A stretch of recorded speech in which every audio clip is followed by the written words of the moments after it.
Los Angeles, California, the Mad Scientist Party Hour.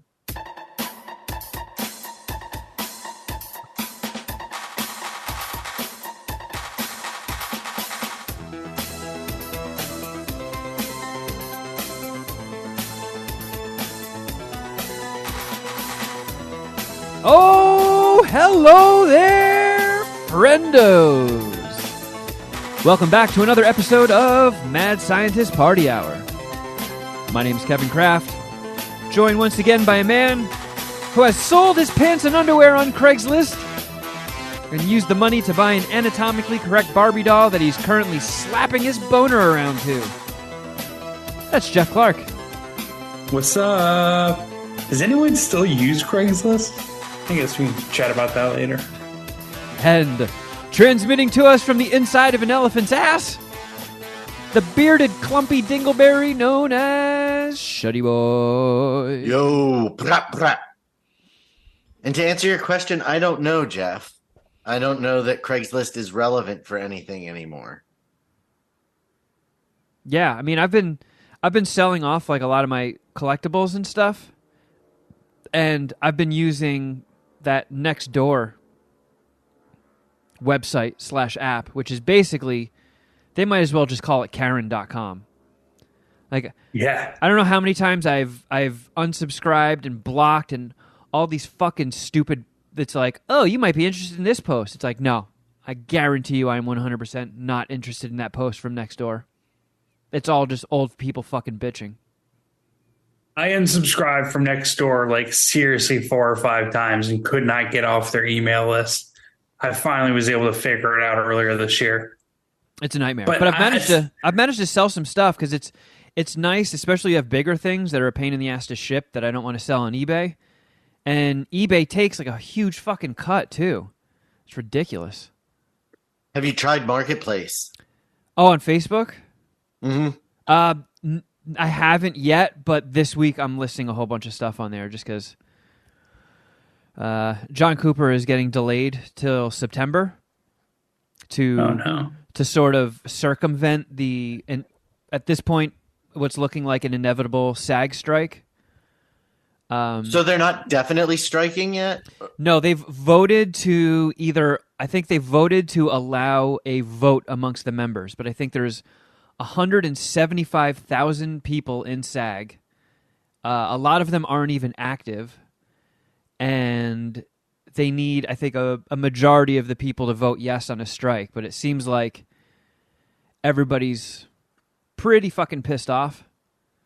And then HBO Max turning into Max, which, by the way, I will never call it that. It will always be HBO Max every time it comes out of my mouth.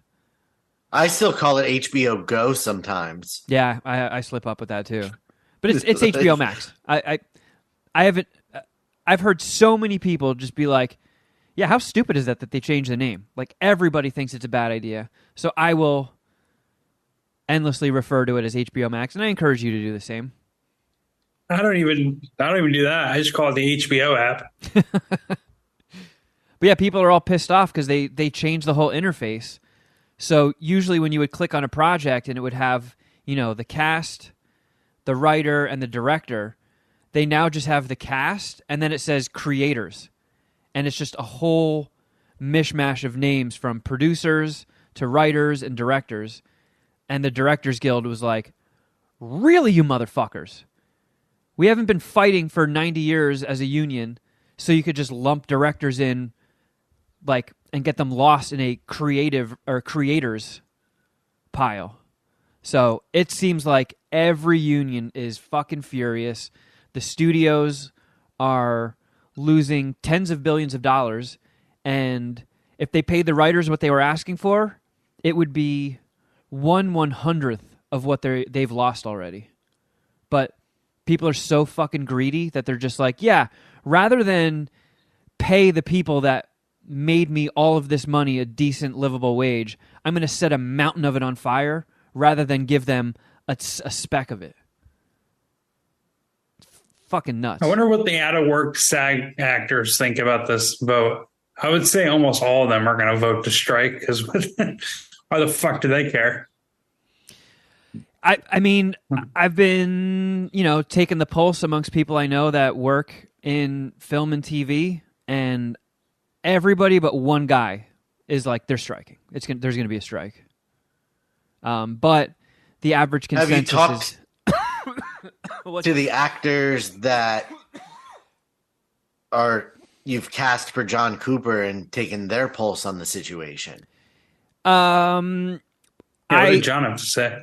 The producers have that have been in contact with them have run it by them, and I mean they're all SAG, so if SAG strikes, they have no choice but to not work. Right, but do they have if they're SAG, they have a vote. So yeah, I haven't asked, or I don't think anybody has asked them like how they're going to vote, but it seems to be overwhelming. Like everybody thinks SAG is striking, and if we started shooting like when we were supposed to, the SAG strike would shut us down with only a couple days left, and at that point, whenever the strike is over and we resume, like I would have to fucking regroup everybody, pay for another insurance packet, and re-rent all the equipment, which is just not in the budget. It's such a tight shoestring budget that I can't afford to mismanage any of it. I can't afford to be shut down and then start back up months later. So we're just kicking it down the road. So yeah, I'm gonna have to sell a lot more of my shit to keep me afloat. You're gonna have until just then. blank walls. You're gonna look like me in my first apartment. Yep. your first apartment, Jeff? Your first apartment. And Yeah. also, this one 8 months ago. What are you talking about? Little Mama's been on my wall for years now. How fucking dare you? I'm making efforts, Kevin. This ain't gonna fucking treat me. Piece of shit. Shuddy started it. Fair enough. But yeah, Man. the John Cooper stuff is going well. For anybody that follows me on Instagram, I just posted the promo poster for it, just to drum Looks sick. up a little excitement. Yeah, thanks. I shared it on my social story. media. Me too. I appreciate it. Yeah, Yeah, I'm just trying to help out the little guy, I've been holding on to that fucking thing for months, and I was finally just like, you know what, fuck it. It's so deep in right now. Like, there's an LLC, there's a bank account created, all the paperwork has already been filed. Like, shitload of money has already been spent on lawyers and filing fees. So it might take a minute, but it's coming. I'm pot committed at this point, so I'm confident enough to where I can post this, and the project isn't going to fall apart, and then we have to be like, oh yeah, it's not coming now.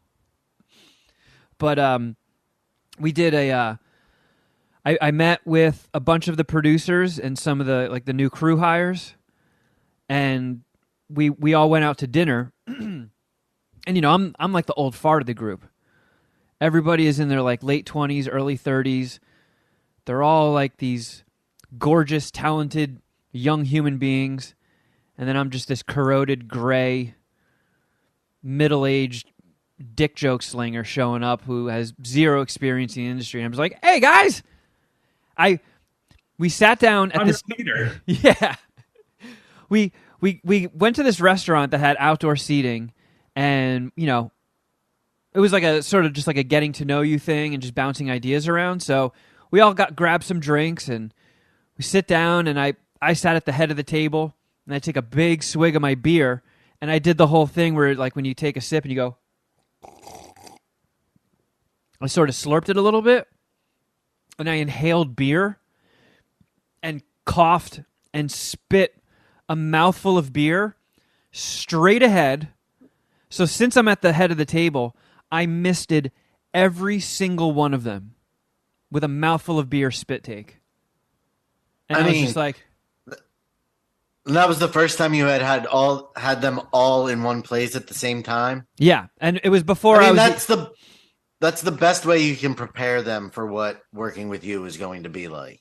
Yeah, I didn't even been like, Let's all right, just so set let's the get tone. down to business. It was just like, first sip of beer. Did you keep your shoe on your foot at least, or did that go flying too? No, all my clothes managed to stay on, but I was just like, and then they all thought I did it on purpose, like I was trying to be funny. I was like, no, I have a weird sense of humor, but I promise you I will never spit in any of your faces on purpose as a joke. Like, I am fucking mortified right now. That was an accident, and I can't apologize enough. That was awful. That was awful. Fucking- Oh man, you backwash on all your cast and crew. What a tyrant! On all of his, he spit all over all of his employees on their first day. I was just like, well, good news, guys. It only gets better from here. Yeah, next meeting we're doing the casting couch. Take a number. Yeah, just wait until I sit on one of your laps as a joke and accidentally shart. But yeah, I just over the weekend had we did a table read at my place. Wait, where'd you guys go to eat? Roberta's pizza place. We initially were Nice. going to this fancy pasta spot, but when we all got there, they were like, "Yeah, it's an hour and a half wait." So we were like, "All right, let's." You didn't let's get think pizza." to get a reservation for your casting? They For your don't. crew? They don't take reservations. Oh, Was it Johnny and Vinny's? Because I've been always trying to go there. No, it was Uovo. It's an Italian place that has their pasta flown in daily from Italy. Wow. Yeah. I have to process that for a second. Yeah, it's pretty gnarly, right? Yeah. But I mean, apparently, the low margins, that doesn't seem fiscally responsible, but hey. yeah, because I've looked at the menu and it's like, it's expensive, but not super expensive. It's like $20 for an entree. What if you just like have it shipped in bulk once a week? Like, they get a I fucking know. Italian that shows up in a goddamn I just got this I off don't their even know, website. a beret and a goddamn scarf. Oh, all right, fair enough. So they don't get into the specific nitty gritties. It's just like our handmade pasta is flown in from Italy. It's just like, holy shit. And it had really good reviews, but yeah, struck out. Hour and a half wait. They don't take reservations. They went to Domino's. That's cool. But we've cast John Cooper. We cast the supporting actor who plays Clint. And, I wrote in the character of Dusty to be played by Dustin Ibarra, so Dustin's in. But both Dustin had stand-up, and the guy playing John Cooper, I think he had a gig as well. So it was me and, a couple of the producers, the unit production manager, casting director, and the cinematographer. So we all piled into my place. I didn't spit beer on anybody. I didn't even embarrass myself, which was cool. But I don't know if I talked about this, but when the auditions first started coming in and they were sending them to me, I had a panic attack. I don't know if it was a panic attack or an anxiety attack, but it was the weirdest thing that's ever happened to me. I've never gone through anything like that in my life. And I think it was seeing people reading and acting out my stuff for the first time ever that fucked me up. Like, I've written little skits and stuff for the Ella Show in the past, but I don't know if that counts. Like, the fucking In the Bathroom skit we did, it's like 90 seconds. But this was the first time that people have been acting out my shit. And I got so self-conscious and the color drained out of my face and I started shaking and I really fucking lost all my composure. And I was like, oh my God, am I about to make The Room? Am I about to make one of the most unfunny, stupidest movies ever? And I went into a fucking tailspin and I was in fetal position on the couch shaking. It was really bad. So when... Sounds terrible. it's the most Kevin Kraft way it could have gone, though. It was the weirdest experience of my life. I've had what I thought were panic attacks in the past, but nothing held a candle compared to what I went through that day. So, I reached out to everybody and I was like, can we do a table read? Cause I want to hear all of this play out in front of me and I'll record it and just fine tune all the dialogue and make it sound a little less wooden and a little some of the sides that people were reading in their auditions. I don't know if it was just the shock of it, but it seemed like they might as well have been saying, I am reading words from a screenplay. Here is some exposition. And I was it threw me for a loop. So we did the table read and it actually turned out really well. I drank a couple beers beforehand to sort of, get a little liquid courage in me. And I certainly took, a couple pages of notes of things that minor tweaks that would really help the dialogue and move things along. But we had to stop the table read a couple of times because people were laughing so hard. And That's good. They've been pre-sending the script out to streamers to sort of drum up a little bit of interest before we shoot. And there are some of the free streamers that are interested, but they had notes being like, the middle section of the script kind of drags a little bit because I wrote it to be as low budget as possible because that's what kept getting me shot down on my other stuff. So there aren't a lot of locations. It's very similar to Clerks in that it mostly takes place in this one bedroom apartment where John Cooper is trying all of these really, really stupid, funny ideas to be famous, and they all blow up in his face. So I was like, if we change all that, the whole fucking premise of the movie is different. Like, the middle of the movie is him trying all these harebrained stunts. And if people are worried that part drags and it's not funny, I was like, that's not a good sign for this. That's like the meat and potatoes of the movie. So when we did the table read, the middle part was what got the most laughs. And people were walking out going like, there were a handful of jokes that, because everybody there had read the script at least like a dozen times. And they're like, these jokes, I always thought they were kind of like weak, but after seeing them play out and hearing them off the page, like, they're like, I have so much more confidence in this project now. And I think they're now like pushing back on like, you don't really need to change that much in the middle anymore. So the whole table read thing, while it was really fucking cool seeing it all play out in front of me, it gave me a lot more confidence. I still have a decent amount of work to do on the script just to make a couple tweaks here and there, but I think I can get it like 10 to 20% better than it already is with just without having to gut the thing like a fucking fish. But yeah, that's exciting, dude. Those are the John Cooper updates for now. Seems like the biggest hurdle is something not kind of, but definitely completely out of your control with the SAG stuff and the writer strike. Yeah. And it's like everybody I've told about that was like, if you weren't trying to make your first movie right now, there would be no strike. Like everything would just be, everybody would be getting along. That old Kevin Kraft curse. Curse with a C? Don't you fucking do that to me. But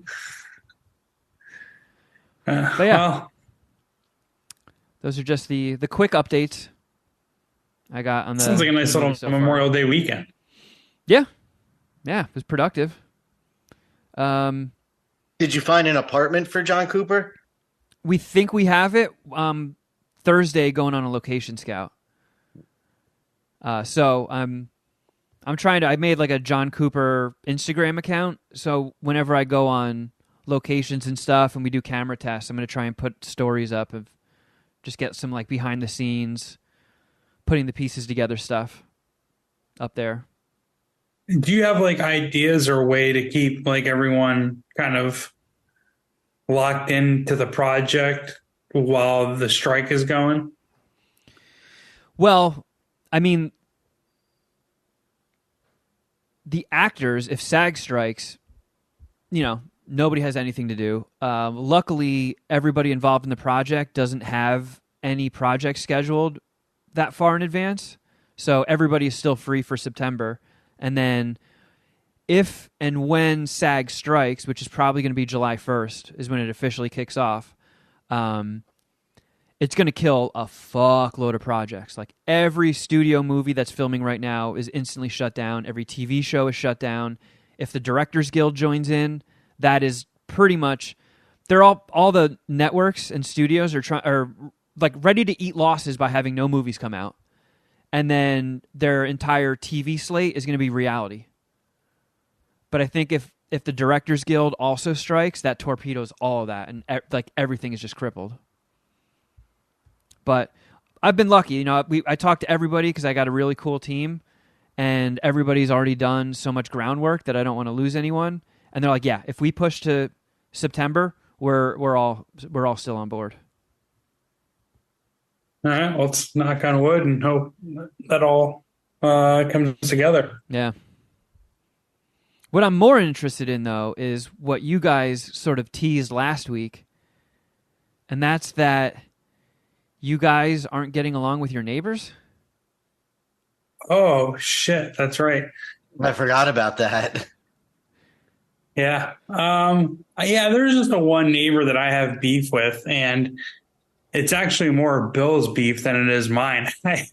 I started randomly laughing during your story, Kevin, because Bill was in his room just freaking out on his Valorant team.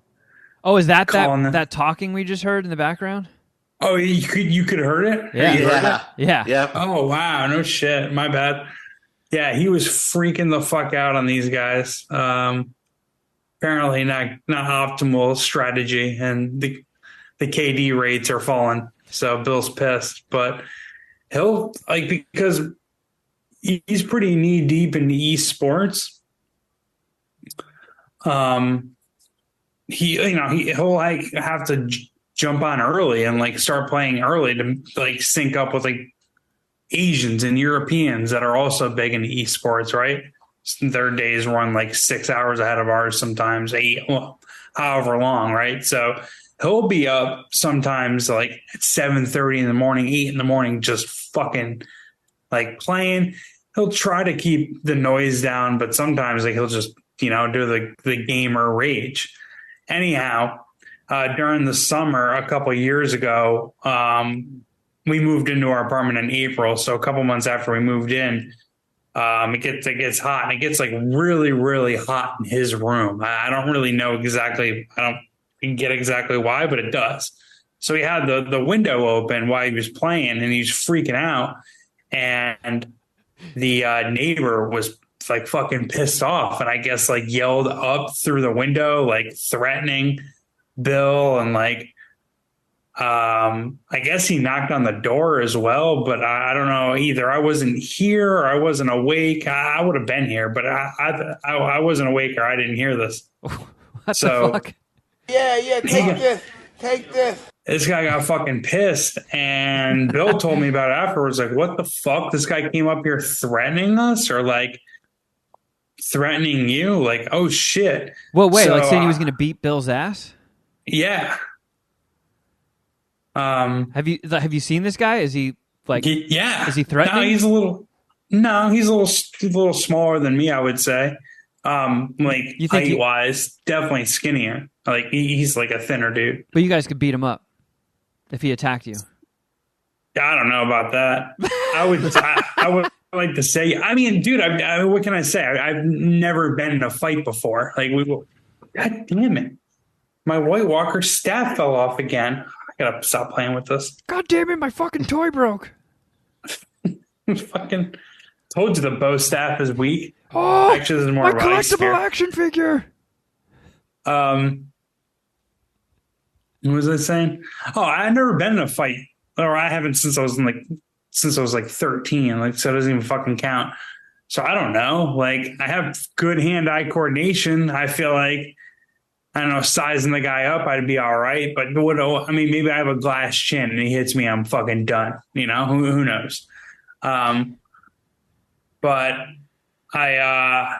I didn't know what he looked like because I didn't see him, and it was like an interaction with Bill. But Bill described to me what he looked like, and we walked past each other when I was walking Little Mama, and we just like grilled each other, and we both turned as we walked past each other, and then we came, and then we exchanged some words after that, and like came like face to face, and I kind of motherfucked him and was like, dude, you fucking come up to my door again, I'm gonna baseball bat you right in the fucking head. Oh, pretty much. Did you really?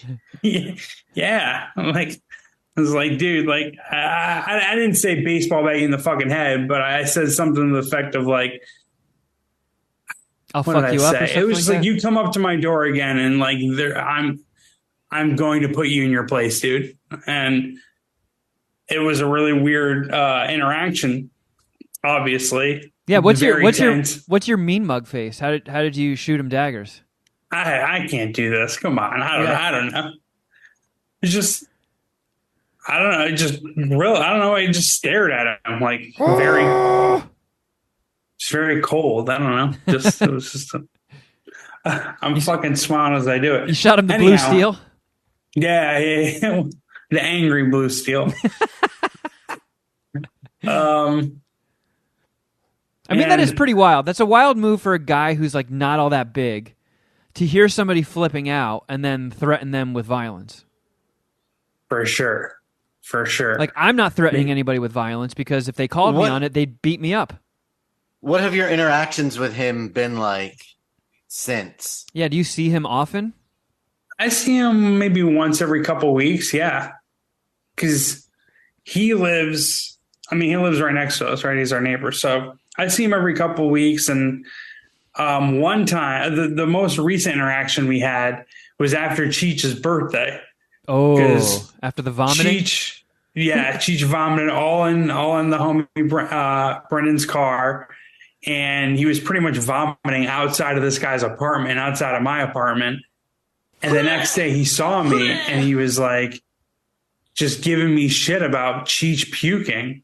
How did he know that it was the first Cheech? time?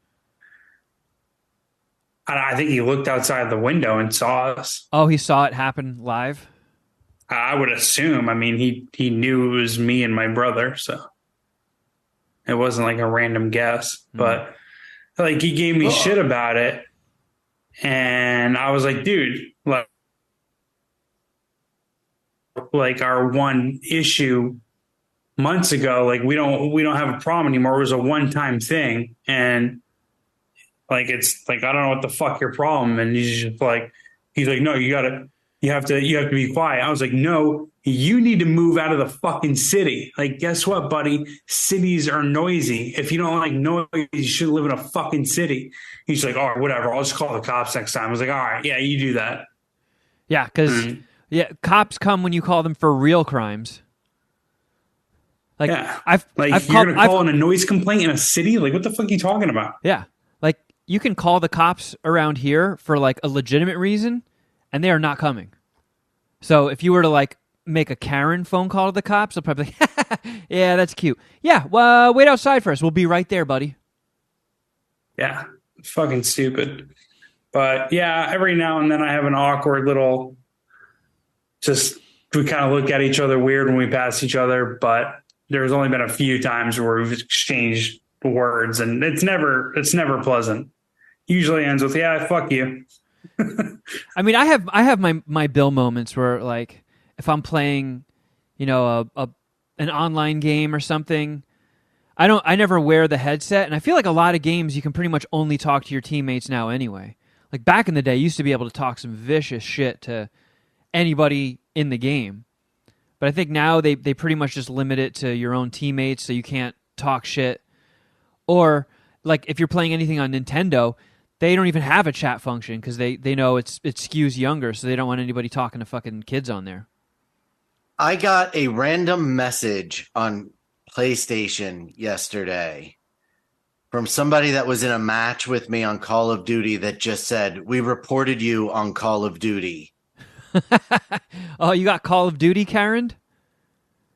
And I don't know why, because I have the voice chat set to only friends, or if I'm in like a chat group. So everybody else is muted, which means I'm muted to everybody else. I didn't say anything offensive, and all I did was I had music on.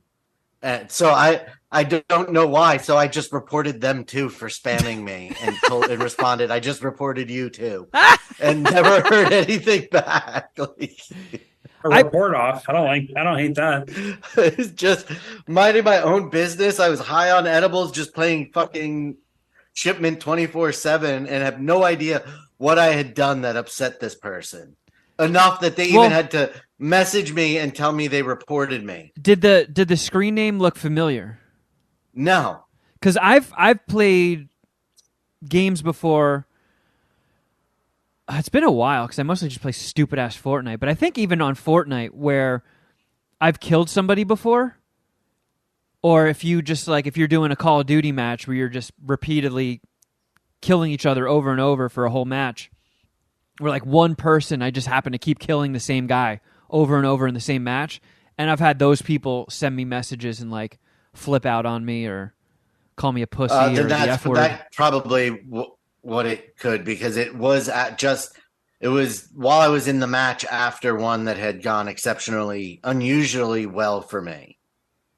But I've been in Bill's situation before where I'm playing like Splatoon of all things, just like a fucking colorful, all ages Nintendo game, and somebody like I'll just get paired up with the biggest group of fucking moron teammates, and you can't chat with anybody, so you can't be like, hey, will you stop doing that over and over again and getting yourself killed, you fucking moron?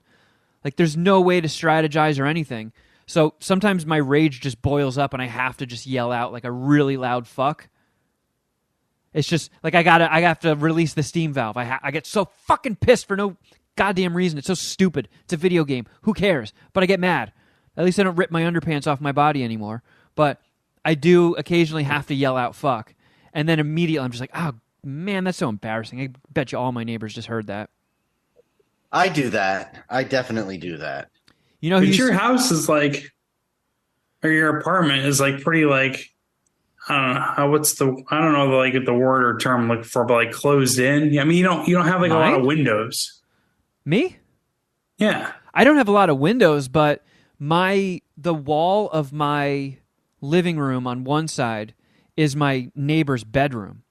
So he's actually hit me up before and been like, hey man, I know you like to watch movies late at night, but like sometimes you watch these action movies and it's like really loud and it wakes me up or keeps me from falling asleep. And I'm like, oh fuck, I'm sorry, man. And I try to watch when I watch my movies at night, I keep them on a lower volume because sometimes I just you didn't call him a pussy? Nah.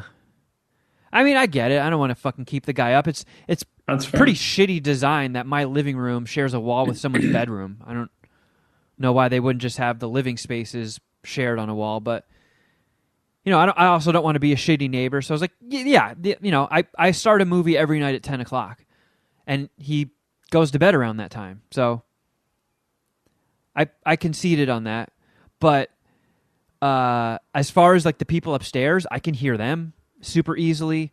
I can hear the wall behind me that's shared with the other next door neighbor's living room. So what do you hear them doing? Are they boning? I've only heard people in the bone zone like once or twice in the 5 years I've lived here. And then, Jeez. But I'll hear like music, the footsteps travel like crazy. The girl upstairs likes to sing a lot, and I hear that crystal clear. So there's not a lot of sound privacy here at all. Is she any good? Does she have a career ahead of her? 2 thumbs down. But who was, or at least when I was living with him, a regular video game freakouter was Naboa of Queef or No Queef fame. Ooh, what's a dagger? He was big into NHL. So we had a TV in the living room. I had a TV in my room, and I think I had my Xbox in there. So a lot of times I would just play video games in my room, and he would play NHL online a lot. And I'd be in my room playing video games, and then I would just hear him go like, fuck! And then I would hear like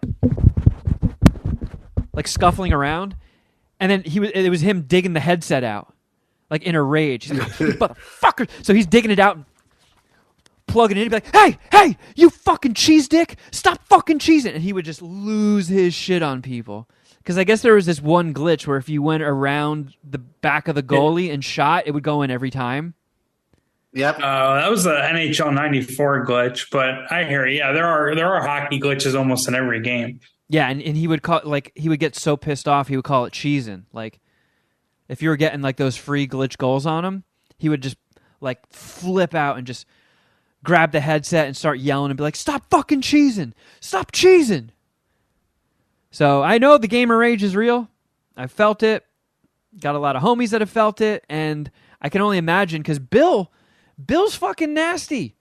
I remember, when we were a couple years in of doing our, nightly Fortnite Poo Team 6 missions, Bill joined us one time and just smoked everybody we came across. The first round we played with him, we got a victory royale. And I was like, Jesus Christ, Bill, how often do you play this? He's like, oh, this is my first time. Yeah, he's nasty at video games. Yeah, that's impressive. So I imagine if you're that good and you're like an e-gamer, and I know there's games that Bill plays where he's like ranked worldwide, he probably takes it way more seriously than I do. It's kind of crazy, dude. Like, he just got a fucking job promotion. Like, is making like really good money. Congrats to him. Yeah, but, like, that's awesome. He plays video games like while he's working, which is like kind of crazy. And like, I know a lot of the people that he works with, and he has like a really, obviously just got promoted. So he's got like a really strong reputation in the company, and he's only really using like part of his brain, like one eyeball on that, and the other eyeball is like on the fucking gaming screen. I'll have to like pause his video game to take conference calls here or there. Just like, I couldn't imagine doing that, dude. Like, I struggle to write like 3 articles in a day. No, I don't know. I feel like gaming is just like second nature to him. So like, when did this beef with that neighbor start? Yeah, it was probably like when I moved here, 2020. So like June 2020. No shit. Yeah, I probably should have brought it up sooner. It would have been a better story when it was fresher, but I just Yeah, like would that. have probably been a lot more angry. The language would have been a lot more colorful for sure. yeah, that's definite. I want to plow the guy's girlfriend. That'd be the best revenge. Is she cute? She's all right. Definitely worth a Not revenge bad. bone. Yes, honestly, it doesn't even matter as long as she's not a dude. Man, so it's like, it's definitely awkward every time you guys see each other every couple of weeks. You guys mean mug each other. So like, I'm guessing in the past 3 years, Bill has still had some pretty emotional video game moments and yelled, and this guy's never like yelled back up. Well, no, and here's where Bill and our apartment could accept some fault or some blame. Like, Bill was freaking out with the window open at like 7:30 in the morning, or maybe, you know what I mean? Like, so, but the guy like never like politely asked. Like, he just like started acting like a dick. And actually, I think it was at night the first time that Bill like or the time that the guy ended up coming up to the door, because like, I guess he was flashing a flashlight into Bill's window. Whoa. Yeah. That's kind of aggressive and weird. Yeah, for sure. Like, he didn't ever just knock on. That was my whole initial beef. So he never like knocked on the door. I was like, hey, can you keep it down, man? Like, your window's open. Like, it's late. I'm trying to sleep. Like, if you're just a normal guy about it, like, what are we going to say? Like, no, fuck you. Like, this is my video game time. Like, no, like, I hear you, but like, he just went from like 0 to 100. Like, he's flashing the light, he's threatening people, and it's like, what the fuck, dude? Yeah, threats of violence on the first infraction. That's Not aggressive. cool. Yeah, Not cool. Yeah, but I don't know. It's awkward here or there whenever we pass each other. But well, I mean, there's 3 Clarks and 1 of him, so you got him outnumbered. right, and I think that's why. And Cheech knows He's Kung Fu. now the new position is I'll call the cops. Yeah. Because what was he going to say? I'm going to beat up all of you. Like, I don't know about that. Have Cheech bring him a goulash casserole to smooth things over. I don't want to smooth anything with that guy. I want to fuck his girlfriend. I don't want to smooth anything over. Maybe Cheech could put poop in the goulash, and then he ate poop. And I should you probably win. close my window, huh? No, I don't care. Fuck him. Yeah, no, seriously, fuck that guy. Hey, I want to fuck your girlfriend.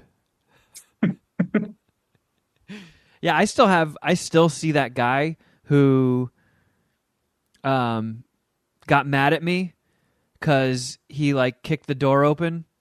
And you didn't say thank you. Yeah, because it literally takes like 2 minutes for that door to shut once you've kicked it open. So he was so far away from me. It felt really awkward to just shout ahead, "Thank you!" But he's still your neighbor? Yeah, and he's still like, I see him all the time, and he like if he sees me like coming, he'll immediately just like look away. Like he won't give me the time of day, won't fucking look at me. Maybe he's embarrassed about how he acted, and it says more about him than you. I doubt it. A good point. But yeah, he hates me. The neighbors upstairs, they like to do like CrossFit or something. So like things get knocked off my shelves. I've had light bulbs just like dink go out from all the pounding on the floor that they do. And then there's like these Rooskies that moved in across the hall from me. And they like, I don't know, I can't get a fucking beat on it, but they spend all their time in Poop Slime Alley in the parking lot. Like in their parking space. Like they park next to me and they just hang out in the car all day. It's like, you guys have an apartment. Why are you... And they like roll their own cigarettes and like they just sit there with the doors of the car open. It's very, very strange. And then today, when we were taking Lucy out for a walk, I looked in the window and I think they've already moved out. They moved in like 2 or 3 months ago, and they're already gone. They were just Russian spies. They might have been. They were young, but like they always had like these weird random people over, and it's like a stacked parking space. So they would like all pile their cars in and just like smoke hand-rolled cigarettes. What about you, That Shuddy? sounds sus.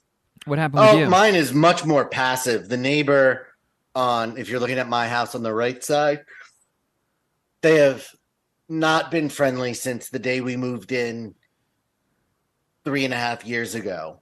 And it's just been passive aggressive shit. Like we're hanging out on the back patio. He'll decide that that's when he wants to work on his go-karts. And then he's over there revving engines incessantly. They don't like I have this bush/tree thing on that side of the house that Bush. If it gets too close to his driveway, he'll just start hacking away at it. I joke that they're like the people from the burbs, because you almost never see them. Hans Klopek. And the entirety of the downstairs of their house has no curtains, but you never ever see a light on. Huh. Well, that's weird. Like I'll have to take a picture of this house. Like if you looked at the front of this house, it looks abandoned. Except for the cars in the driveway. And they have like abandoned cars in the backyard. We live in town. Like we're not two farms next door to each other. Like we're in town. And there's 2 fucking cars rotting in their driveway. He's got go-kart tires stacked all over the back porch. Like they're just fucking weirdos. White trash? You think they're hurting the property value of the block? Did you go that far? I would love that take. I would say if that house was kept up differently, yes, the housing values would be a little bit better. But there's a mosquito problem, and I'm convinced that it's from the standing water in those cars that are just sitting there. Oh, gross. So, you know. I'm going to get Legionnaire's disease. So I just play my music very loudly when he's outside. It's just kind of that passive aggressive stuff. There's been no confrontations. Yeah, but what if he likes your music and you're actually like doing something he does pleasant not for him? because he comes back and tries to outblast me with country music. Something no. Yeah. Oh no. Wow. Who has louder speakers? Well, I definitely do. They're not set up for that situation, but they could be very easily. Sounds like a situation, really. Yeah. And nothing has occurred since I've gotten in this hip hop phase, so things could get a little spicy this summer. You originally tried to outblast him with like punk music, so yeah. Your neighbors are probably like, man, I have these 2 shitty neighbors, And like at all hours of the day, I just hear, "Well, my pickup truck's got a dingly dang. Oi, oi, oi!" And then Shuddy. Yeah, have you ever considered that you might be also an annoying neighbor, Shuddy? Oh, I'm sure I'm 100% an annoying neighbor. Someone else has a but the podcast, neighbors and like, man, this fucking guy. The neighbors on the other side of me, which is the house that would be at my back right now, they're very sweet. They're a sweet older couple. And at worst, they tolerate me, but they're pleasant. They don't go out of their way to talk to me or invite me to things, but if we see each other, it's a pleasant exchange.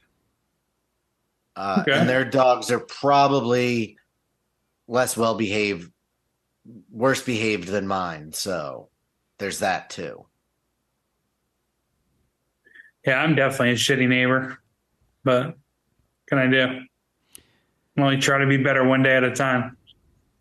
I like to think that I'm not, but I'm sure in some respects I probably am. Like when I have a Bluetooth speaker in my bathroom, so every time I take a shower, I put on death metal, and there's probably some people that can hear that and don't appreciate it. I've woken that guy up next door a couple of times with loud action movies at 11 o'clock at night. I can't hear and I don't appreciate it.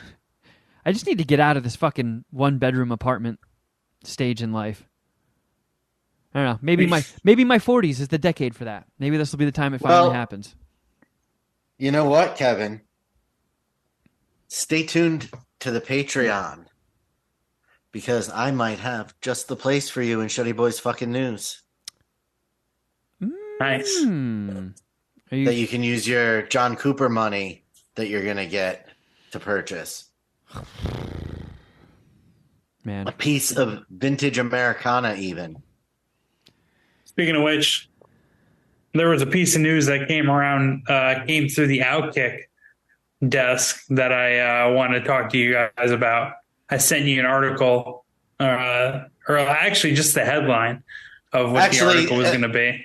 NBC News covered it. That's where we're getting this. We'll get that story from. Okay. NBC News. I'm reading from my homie Sean Joseph, who also wrote about it. But high school students in Texas were arrested and are facing prison time for a fart spray prank. Up to 3 years. Yeah, dude. For a third-degree felony. So fart spray, I remember there was like fart capsules, which were those like little glass vials that just basically smelled like sulfur and rotten eggs. And then that's what the spray is. It's just in a spray bottle. Yeah, and I feel like I've, in my younger Bart Simpson days, bought that at like a magic shop or some fucking shit in New Jersey. And some like, that place that Pee Wee Herman goes into at the beginning of Big Adventure, and he buys like his boomerang bow tie and all that goofy shit. There actually was a shop there was a shop kind of like that in Chatham, New Jersey, that I went to as a kid. And I'm pretty sure I bought some fart spray and shit there. But it didn't smell, it smelled bad. But if I walked into a room and someone had just misted the air with that, I wouldn't be like, ew, who farted?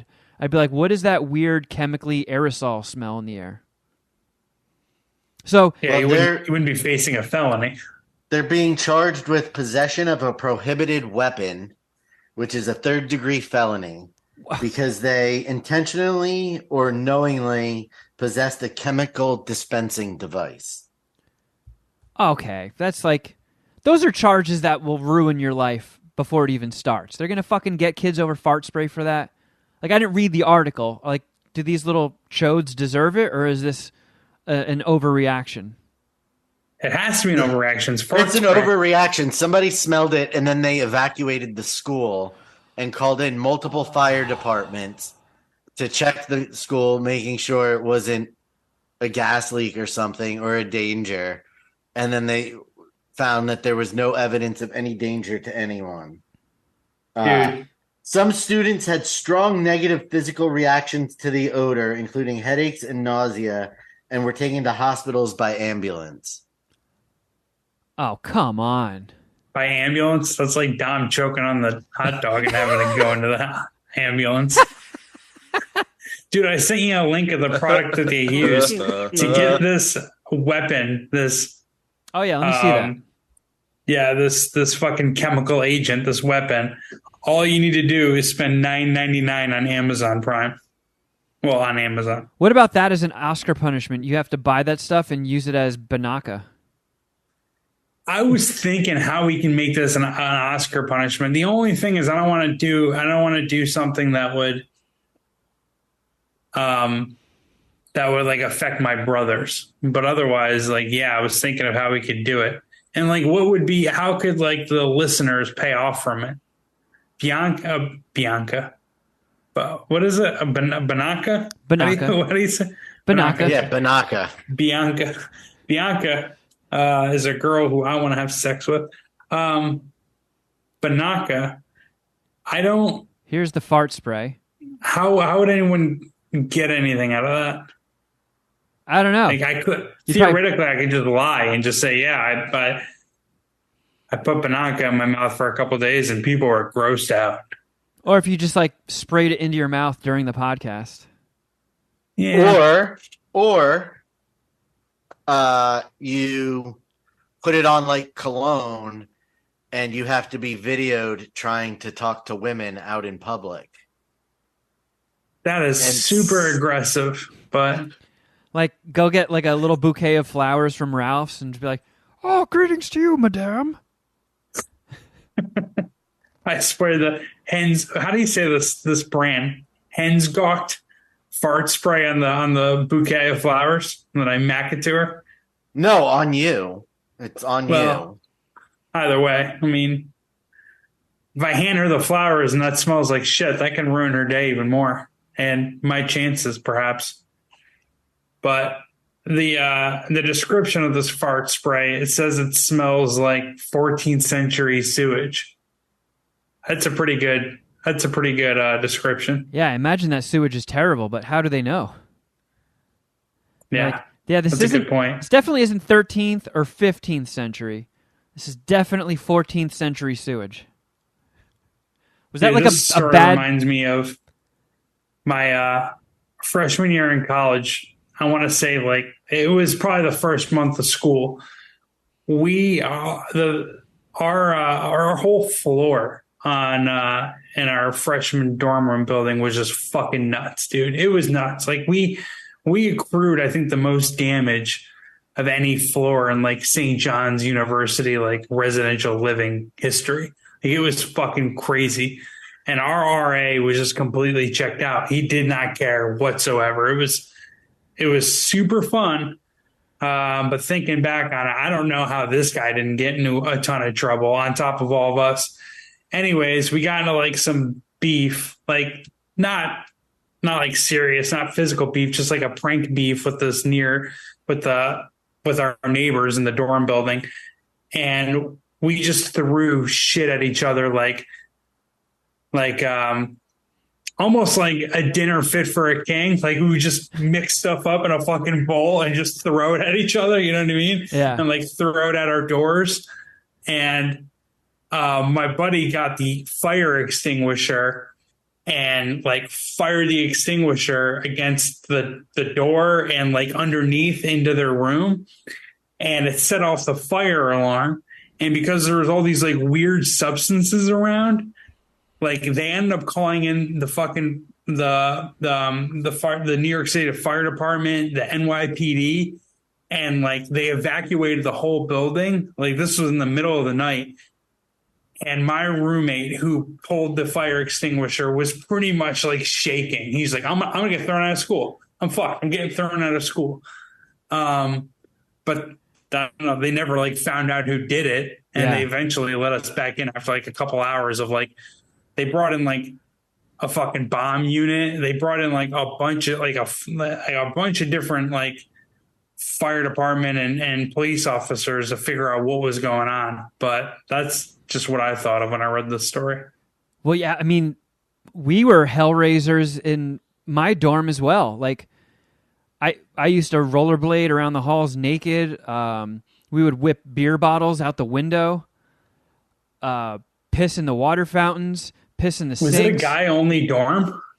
It was like U-shaped, and one half from the middle was guys, and then the other half was girls. Could you? So it was kind of like a co-ed walk to dorm. the girls section. Yeah, Yes, there was no doors between Okay. them. yeah. Gotcha. So I used to roller skate naked, like all around the floors. And then they called a dorm meeting one time, and the RA was like, "Look, you guys need to calm down a bit. I keep hearing stories about people pissing in the water fountains, and every item that he listed, he would just stare at me and Mr. Ski, like as in like, I know it's you, I can't prove it, but you guys keep pissing in the water fountains."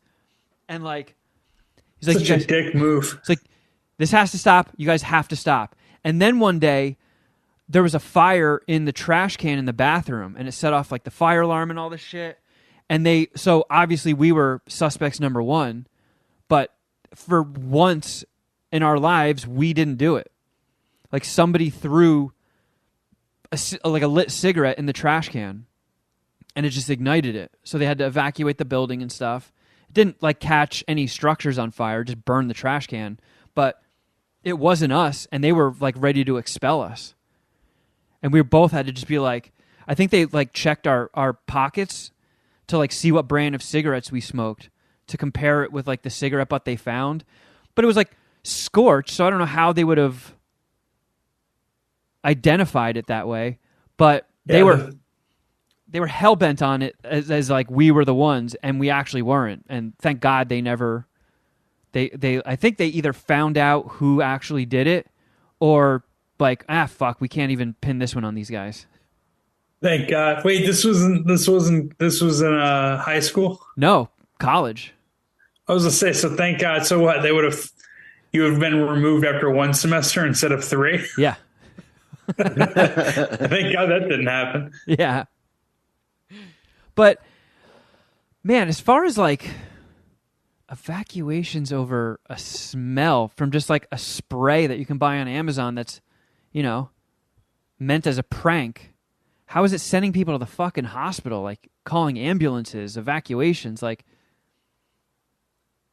man, that does remind me of the time when I used to go to like Philly every weekend, and we would do all of our stunts and shit. And one of my buddies they used to sell Walkmen in these packets that came with like this little box with a string attached to it to a pin. And it was basically like if you were out jogging and you got attacked, you'd pull the string and it would just set off this like ear-piercing alarm to draw attention to you. So like if you're getting attacked, you pull that thing, this alarm will not stop until you put the pin back in it. So my buddy got a hold of one of those, and he was like, what if I run by like a Burger King or something and I pull the pin and throw it in there and yell fire in the hole, and then they can't turn it off and it's super loud and annoying? And it was like, I guess that sounds kind of funny. So he went. Sounds funny, actually. Yeah. So he did it, and he fucking panicked. And instead of yelling fire in the hole, he forgot what he was supposed to yell. So he just yelled grenade and threw it in. And they thought it was an explosive, and they evacuated the whole fucking like fast food place. I forget what it was, but people were running out of the restaurant screaming. It was a Wendy's. Screaming at the top of their lungs. You did that to Wendy's? I didn't do it. My buddy, who shall remain nameless, he threw it in there. But like, Well, Dumb. it's on video. It was on one of the slow children videos. yeah. So I don't know that we need to be that coy about it when it was out there on the internet. That clip was never on the internet. It was definitely on one of on the DVDs, though. Oh yeah, it's on a DVD for sure. But that was before like YouTube, so none of that shit made it on there. But thank God. That's true. So if you just run away, though, you don't have any consequences to deal with, right? No, nobody got caught. But if we would have gotten caught, like people were running out screaming at the top of their lungs, thinking they were about to fucking die. Like that would have been probably. Did you hear you heard the noise, right? Yeah, I was outside.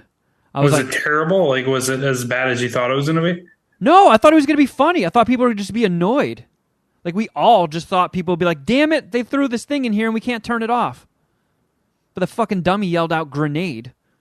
I don't know that fire in the hole would have caused any less of a panic than yelling Yeah. grenade. That's a good point.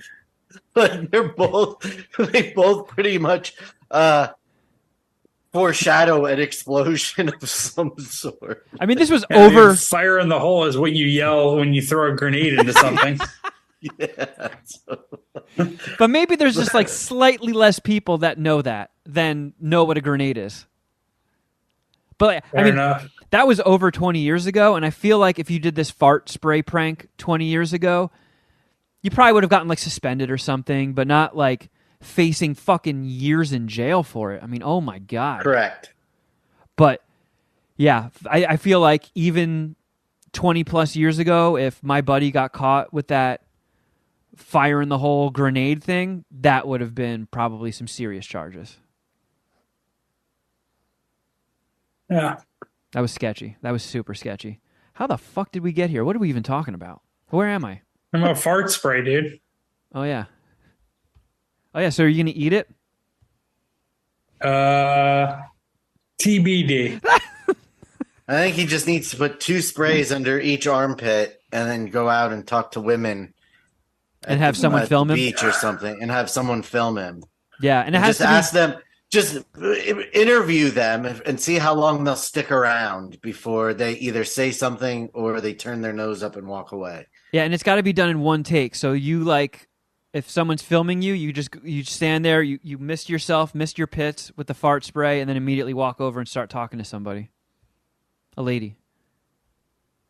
Hey, do you want to And see we my can come dick up dog? with benign. We're not talking that you have to hit on them or anything. We can come up with benign. You'd be like, I'm doing research for such and such.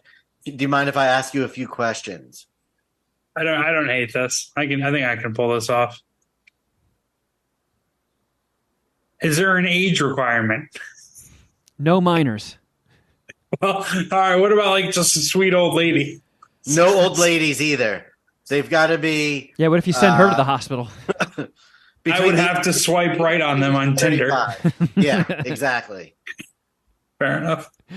Well, real quick, just because you mentioned King for a Day, I know we don't have to get into spoilers or anything, but Geoff, what did you think about the finale of Succession? Do you think they wrapped it up in a satisfying way? Was it better than Game of Thrones? Worse than Game of Thrones? What are your thoughts? I mean, it almost made up for the dud that was Game of Thrones. I thought it was excellent. Me too. I mean, I hear a lot of like, I don't know. It feels like people have jumped onto Succession after me, but I hear a lot of podcasts talking about it and saying stuff like this could be the greatest show ever if they nail the finale. And I'm not really ready to go that far. TV's been on for a while, and there's people that can make great arguments for different TV series, but I'm going to miss it, and it's the best TV show that I've seen, and probably since Breaking Bad, I would say. Better Call Saul was awesome too, same universe, but like it was fucking epic. And like the ending, it isn't surprising. In fact, really, there isn't that many surprising. If you think about it, there isn't that many surprising plot twists throughout the entire story, but the way they did everything added like surprise to the story, if that makes sense. Yeah. Like I was thinking about it. It's like, okay, this whole journey is just, there isn't really anybody in the show to root for anyway. They're all just like scum of the earth, garbage people. So there's no one character to really connect with. I mean, I don't think this is much of a spoiler, but even Cousin Greg, who gets introduced at the beginning of the series, who's like this squirrely little outsider, be like, can I play with the rich family members too? Like, even he turns into pretty much a piece of shit. So you're not rooting for anybody. It's just like, wow, all this backstabbing and back and forth is fucking crazy. And it's like, what is the satisfying ending? Because if you look at Game of Thrones, it's pretty much like who ends up on the throne. And it's the same thing with Succession. It's like who's going to end out on top. And what is like a good breaking point? Because it's this rich family, the empire that they've built, and everybody wants to run it. So, like, even if somebody does leapfrog somebody else and get that chair, there's still going to be people knifing at them for years. And with the way Succession ended, it does seem like if they really wanted to, There could be more. There could be more story to be told. But the way they ended it was satisfying. It was like, okay, I like how this turned out. It was an 1.5 hour episode, so it was basically a feature-length finale. Yeah. And it was like, it was clever. I really liked how it was done. It was satisfying. I'm definitely going to miss the show because the show was on for 5 years, and I only spent a month of my life with it. So it's like, wow, Yeah. it was so quick. It was just gone in a flash. But I'm going to rewatch the whole thing. I felt they really stuck the landing. It was fucking well done. And just like the nuances of it, like when it ended, the more I spent time just thinking about it and, covering all the angles and like, all right, was this plot line tied up? Did that end? Did this pay off? It was like, okay, not everything got wrapped up that got started, but yeah, stuck the landing in a very, very satisfying way. So start to finish, Succession fucking rules. Yeah, it was fucking awesome. I'm satisfied with the way it ended, to be honest. Like I really liked how they wrapped it all up. So yeah, it was fucking awesome. And just like the acting was, I don't know, it was fucking top notch from what I could tell. I'm not. Oh yeah, I don't have like the most refined palate when it comes to that stuff, but I'd like to see Kieran Culkin get like an Emmy or something. Oh, he was insanely good in that. Like I've been saying for years how much like I love Tom and Greg. Like they're the fucking best people on TV, and they killed it in the fight. I mean, everyone was awesome. It's just like the acting is so good. You cared about characters who were fucking shitty people, A, and B, and we were talking about this before it started. Like, what's the loss, right? The loss is perhaps the children are forced to take a $30 to $40 billion paycheck. Like, oh no. Exactly. Yeah. like that's the in the perspective of the kids, the worst possible outcome is that they become rich generations over. Yeah. I even said I was rich generations over. I was saying that to Carl like multiple times as we were making our way through the series. It's like, this really does feel high stakes, but if you really think about it, anybody who gets muscled out of the company, anybody who loses, they all are filthy fucking rich. Like, there's no real consequence for anybody outside of, like, I don't know, deaths or arrests. But as long as neither of those things happen to any character, they will live the rest of their lives with more money than anybody could ever spend. But you're still they're still on the top 100 richest Forbes list, shit like that. Like, yeah, they're good. But it's still, even with that, even knowing that, it's still just so engaging. I feel like you and I could do a once-off Patreon show just recapping the series. Like, wouldn't hate that idea. Suck session. Yeah, shit session. All right, we just... Do either of you guys have Showtime? I do not. Nope. No. Are you about to say Billions? Because I heard Billions is awesome too. That's exactly what I was going to suggest is Billions. Yeah, shout out to Dan Soder. Yeah, that's another fun one where, the losses are really minimal and there's nobody that's really great to root for, but Paul Giamatti is fucking fantastic in it, and it doesn't spoil anything, but like he's like a hotshot U.S. attorney that can only get off when he's being beaten by a dom. Oh, that is pretty strong. I think I've heard of that actually, so it's not even a spoiler. No, it's a big part of the story from the jump. So I think if you guys like Succession, you guys would really like Billions. If they had a spinoff, I would like to see them follow, obviously, Tom and Hugo. I like Hugo, dude. The guy who goes wolf wolf or whatever. Yeah, I was surprised to see like the 80s people that got thrown in there, like Cameron from Ferris Bueller is like the oldest Roy kid, and then Fisher Stevens from the Short Circuit movies. I don't remember what character does he play. Well, he got kind of shit for doing brownface. He was an Indian guy. No, he's talking about in Succession. He was like Hugo. He's Hugo. Hugo. Oh, he did brownface in Short Circuit? Yeah. Oh, Yeah, I didn't know that. He played an Indian character. Yeah, and I think Aziz like Ansari... Like Ben Kingsley. Yeah, exactly. He pulled a Kingsley. I think Aziz Ansari does a bit about it. He was like, man, it's so cool to finally see like an Indian guy being represented on the big screen and in a comedy. And his uncle was like, it's a white guy, right? And he was just like, oh, fuck. But did you guys see any movies? I saw some films. Did you watch more fucking Godzilla movies or something? No. On HBO Go, Max. we watched HBO Max? Shazam: Fury of the Gods. Ah, okay, yeah, they just put that up there. It was pretty good. It was pretty good. It was passable, It right? was enjoyable. It was a good time. Like, it wasn't great. I think Lucy Liu probably it felt like she was not into it and phoned it in. I don't think her performance was all that memorable. But it was all right. And the chick who plays the mom is just stunning. Yeah, I feel like they gave her a little bit of a makeover, like a zhuzhing up from the first movie. Because she was super cute in the first one. But I feel like they did her up more. I don't know. And then I also saw, I don't know how to say the name of it. Sisu. Oh, yeah, Shitsu. yeah. Sisu. I saw that. And that was also good. It was kind of a little slow. Not a lot of talking.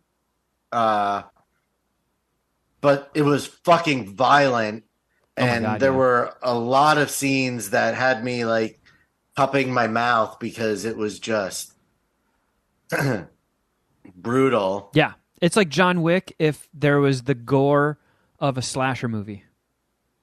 Yeah, like ultra violent. Like that scene where he needs to prop himself up and he like nails it. You know what you yeah.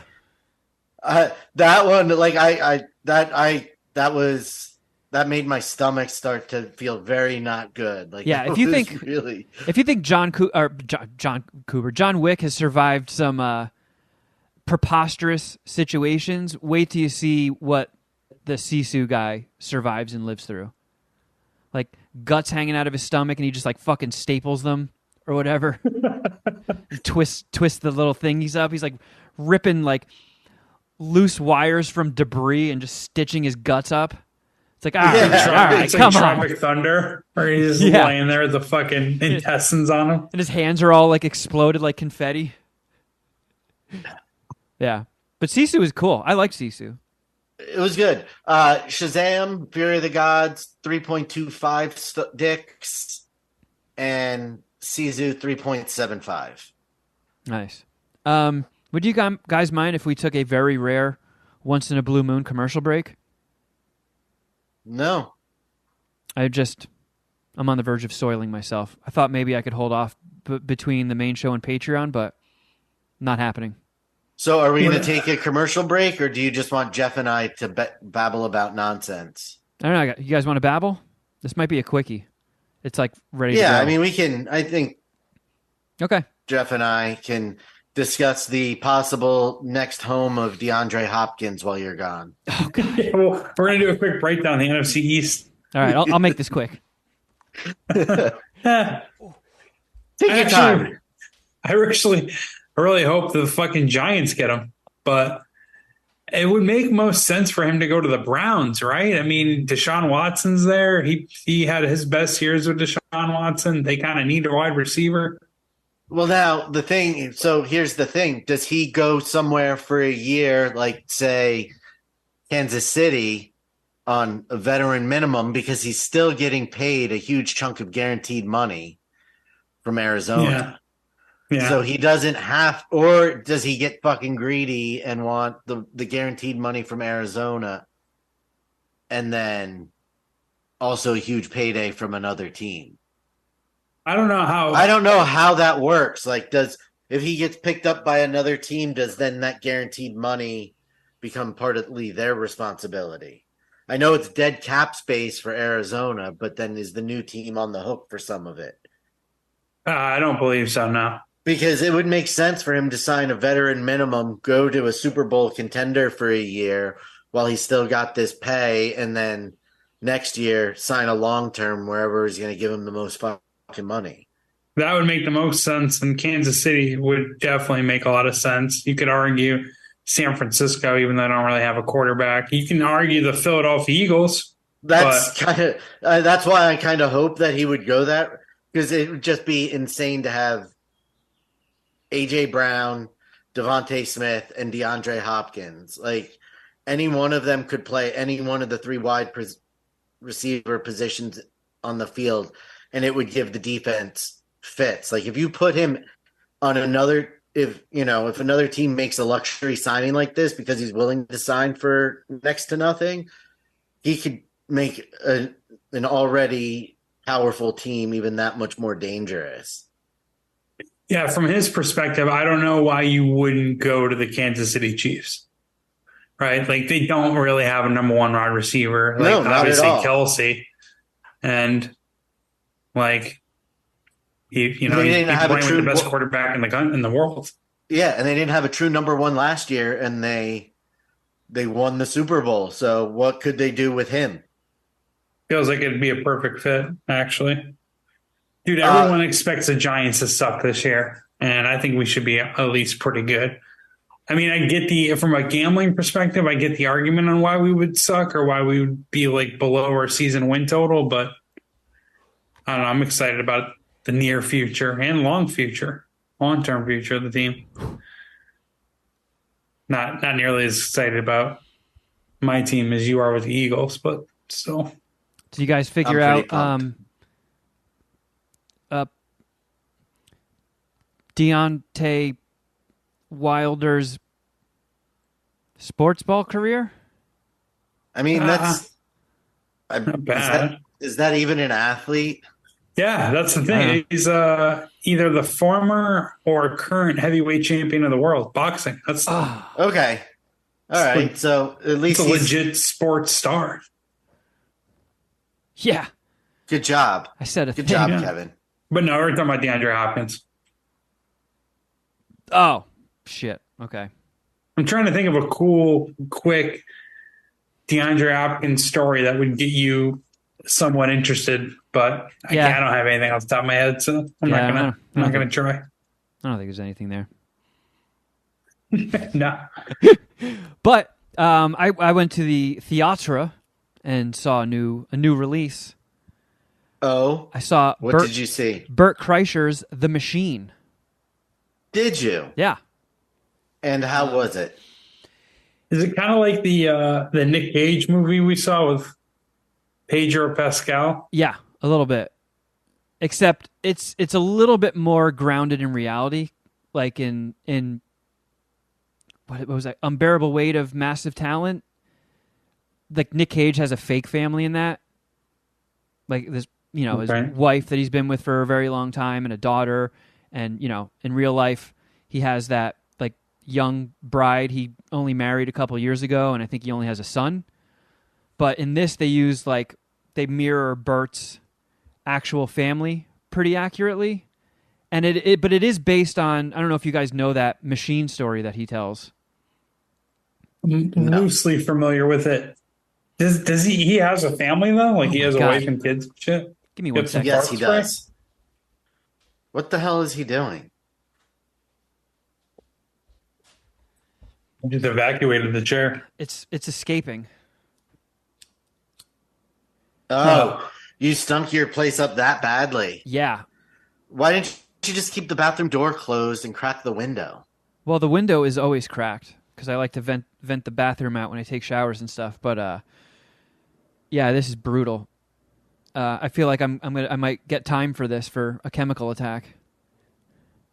And Carl's in the other room. 3rd-degree felony, buddy. But so when And you guys know that like Van Wilder was based on Burt. Nope. So I knew that. he was such an epic partier at Florida State that word of his exploits made it to Rolling Stone, and Rolling Stone did an article on him. And then that's what they based Van Wilder on. Really? So Burt has just always had this crazy life of the party lifestyle. And, you know, I feel like everybody's had somebody in their life who's just like a party animal, but really, really fun to party with and be around. And Burt is just like, you know, the number one version of that guy. So when he was in college, he was taking Russian, and at the end of, I don't know, 4 years of it, they did a class trip to Russia. And since it was so sketchy, the school had to hire an actual Russian mobster to oversee the class trip to make sure they didn't get fucked with by any different gangsters. So Burt like became homies with that guy and was drinking with them and told all these funny stories. So they like loved him and made him get drunk with all the other Russian gangsters. And they were on a train going somewhere like the whole trip. And the Russian gangsters like grabbed Burt and they're like, "You're coming with us. You're partying with us." So they get him wasted. He's entertaining everybody. Everybody's laughing. And then the leader of the gangsters was like, "Okay, now we're robbing the train." And they like pulled a gun on him and they're like, no, you're not going anywhere. You're robbing this train with us. So he, at gunpoint, had to rob the entire train, including his classmates. And then, you know, this has just been like a story before he like really blew up. Every time he would guest on someone's radio show or podcast, he would tell the machine story. He told it on stage. It got a viral following and all that. So the plot of the movie is, you know, he plays himself, and the story of him telling that goes viral on the internet, and some Russian gangster sees it, and he's like, "That's the guy that fucking robbed me on that train." So he basically like relives that whole thing 20-something years later with a Russian gangster trying to like kidnap him and kill him and get the pocket watch that he stole from him on that train. And Mark Hamill plays his dad. What's the machine thing about? Oh, so I guess the machine and badass are very close in Russian. So he knocked on the guy's door and went to say like, "I'm a badass," but he fucked it up and just told him, "I'm the machine." And they just thought it was hysterical. So they just introduced him to everybody as the machine. That's actually a pretty sweet nickname. And you're still battling the poop? It's like burning me. And Carl's in the other room, and I'm just afraid it's going to like seep under the door and get her. I didn't know Carl was around. Yeah, she's got the day off because it's Memorial Day. So I was just like, "No, you don't have to go home. Just, you know, play video games, watch something in my room, and when MSPH is over, don't use the bathroom. Fucking bother me." Don't use the bathroom. I actually should have said that, and I didn't. Damn it. Dude, you have a candle so that she can smell it. She knows you just detonated the bathroom. You can fart in front of her now, I think. I don't think I can. There's a chance God damn it. She could maybe think it's like a weird smell coming from outside. I highly doubt that, Kevin. Next time you lose the Oscar bets, you're gonna have to videotape yourself farting in front of Carl or whoever you're dating at the time. You know, I think the listeners have gotten tired of the Oscar bets every year. Maybe we should just make this the last one. Yeah, we go out on my fart spray. But yeah, I think it's like it's a little bit of a pitfall, like a booby trap almost, to make a movie out of a viral story like that and, you know, have a comedian play themselves. Sometimes it doesn't always work out as well as you'd want, but I was impressed. It had some like really, really funny moments, real good, just throwaway lines that landed really well. There was actually some fairly decent action, like when the Russian gang members are all shooting at each other and attacking Burt and stuff. There's some moments that have glimmers of some John Wick kills and fight sequences. And then Burt gets in on it. And it was like, I was like, wow, they actually did some fucking fight choreography with Burt. and it was impressive. He's pretty good. Yeah, and he's like, Yeah. you know, his whole thing is taking his shirt off, and he's got that big belly, so he's like shirtless, fighting Russian gangsters in these choreographed fight scenes. It was pretty fucking cool. I enjoyed it. So I don't know. I'll suck 3.5 machine dicks. You know, it's one of those things when like I feel like, you know, and I'm hearing this from people now that I'm working on my own project. Like comedy has become a niche genre. I feel like so many people just put out so many turds that people just lost faith in comedy as a whole. It's all just these, you know, big A-lister names with these kind of bad scripts, and people just sort of gave up on comedy. So it actually has become a niche genre. Can you please say something like you're here to save comedy? Oh my God. What I'm hoping for is that The Machine and that talking dog movie Strays and that movie with Stephanie Shu, Joyride.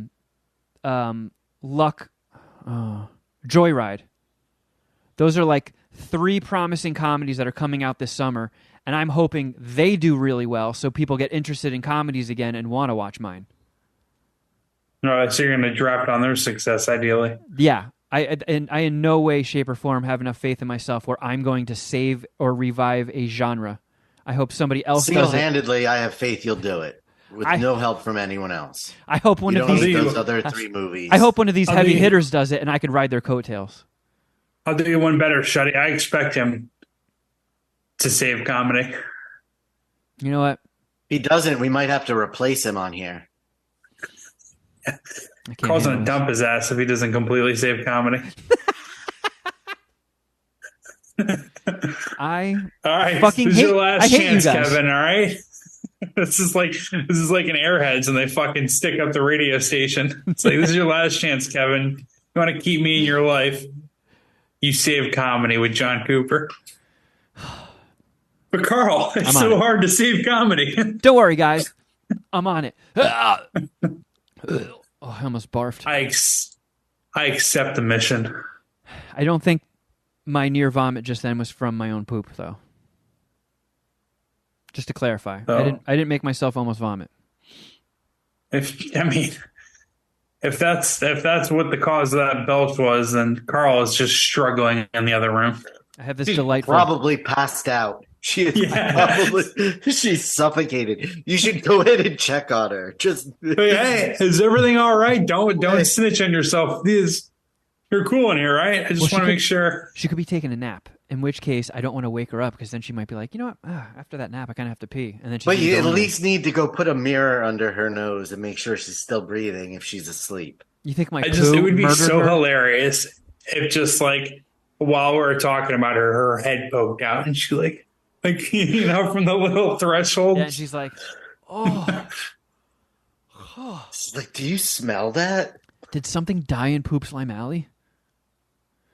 All right, well. I mean, you do literally have the best, like, the easiest thing to blame it on. Oh, it must be from the alley. Yeah. No, it's one of those homeless guys. Close the window. Well, actually, leave it open. That way it can ventilate. Yeah, dissipate a little bit. Dissipate. Yeah, great word. Well, quick programming note for anybody who's interested. We have just started Season 3 of Crafter Geoff Shuddy Edition. Episode 1 is already up on our Patreon. People seem to be super pumped. So if you've never listened before, good time to jump on. I mean, Jeff, I will reiterate some of the stuff the Patreon comments have said. Jeff is in mid-season form right out of the gate. He comes with so much fun on the first episode that, you know, he needs to be praised and put up on a little bit of a pedestal because some of the things he said were just a little golden. A little teaser. Which ingredient do you think Jeff described as NASCAR pony? I don't even remember what it said. No, I think it's honestly. I sold this to one of my coworkers who's also like big into Gordon Ramsay and cooking shows. I was like, this is legitimately the best thing I do. Like, pretty much in life. This is the peak Jeff Clark right here. Yeah, and a lot of people say it's peak MSPH. Like out of all the shows we do, there's a nice percentage of people that think Crafter Geoff Shuddy Edition is the best MSPH offering there is. So I think it's worth the $5 Patreon subscription alone. definitely. So yeah, $5 tier gets you the bonus podcast we do every week, plus the weekly episodes of Crafter Geoff Shuddy Edition. And the $10 tier gets you all of our solo shows, and you get access to the whole back catalog. So all the Patreon shows we've done. The What the Fuck Did I Just Watch with Shuddy and Dom, Kevin's Nerd Hole, Snack Attack, Queef or No Queef, Supermarket Queefs, I don't know, bratting in inappropriate places with Shuddy's So music that lasted rundowns. all of two. Yeah. But since you mentioned What the Fuck Did I Just Watch, tonight I will be watching the next film for that show, which Ooh. is Leprechaun in the Hood. Ooh. Never seen it, but I'm sure it's terrible. That's awesome. Is it in just the Leprechaun family, like franchise, or is it Yes. a different thing? Correct. No, it's and it stars Coolio and Ice-T. And if I Is remember correctly, this is the one right before Leprechaun goes to space. Correct. I believe so. Yeah. So check that out. Patreon.com/Mad Scientist Party Hour. And if you want to watch all this stuff on YouTube, we've got the episodes minus the Easter egg that comes after the end theme. YouTube.com/Mad Scientist Party Hour. And you can also follow us on Instagram. I'm at Kevin Kraft. At Shuddy Boy. at Jeff Records? And at MSPH Podcast. Also, if you want to give at John Cooper Movie a follow, going to be posting some behind the scenes shit there, and as the cast grows and fills out, going to post little clips with the new cast members and stuff. So check it out, at John Cooper Movie. And Outkick Bets with Jeff Clark. If you need some sports gambling advice, Jeff's Sports Gambling Podcast is readily available. I got a fucking huge win yesterday. I hit Emiliano Grillo to win a golf tournament at 80-1. No and way. I've been on like a fucking 2-month golf losing streak. I needed it so bad. Dude, this motherfucker had a 2-stroke lead going into the final hole and double bogeyed the final hole to send it to a playoff, and he ended up winning anyways. And honestly, it was dumb lucky. So the first hole in the playoff, he hit the ball. It was going to go again. It was going to go into the fucking out of bounds, and it hit a tree and bounced back into the fairway. It's like Happy Gilmore.